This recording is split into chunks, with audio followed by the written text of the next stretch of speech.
Hello, what is your name? Nhớ rồng, con bé Huricha. I'm Kick. Kulumbe Huotia Kick. What about you? Ekane Huricha. I'm Close. Kulumbe Huotia Low. Where are you from? Có tua khó thứ tua. I'm from Laos. And you? Của tua hồ tế chấm lo tua. Con nè. I'm from Thailand. Của tua thì Thái tua. How old are you? Có mua trẻ xong rồi. I'm 20 years old. And you? Của mua nâng cầu xong là con nè. I'm 19 years old.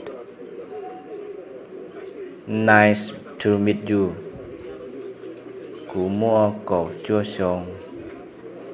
Rong xia tàu báo cờ.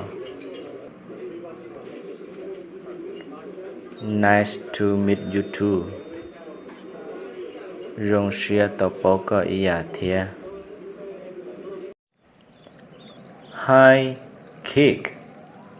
How are you? Nhớ rong Kick. Có nhỏ đi trả lời sư. Hi, Rose. I'm fine. And you? Nhớ rong lâu. Cú nhớ rong. Con nè. I'm glad. Thanks. Cú nhớ rong. Chào. Come here, Rose. Lo tỏ no lâu. Okay. Wally. Sit up, please.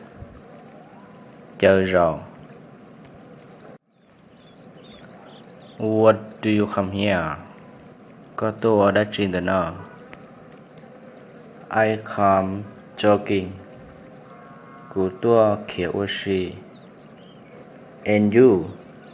What do you come here? Thia cơ nè. Có tôi đã trên the no. I come walking. Của tôi tao kiểu oxy. What are you doing in the evening? Có dụ đã chỉ trong đồ. I'm watching TV in the evening. Của dụ sẽ nả sư. And you? Con nè. I'm doing my homework in the evening. Của dụ của lý viên ban. Oh, very good. Oh, rồi hẳn. Go home. Một trẻ. Okay. Let's go. Oli. Bye. Thanks for watching. Chào. Nhớ là sai ta thọ baกดไลค์กดแชร์กดติดตามและกด subscribe choกูเที่ยวชอนดาว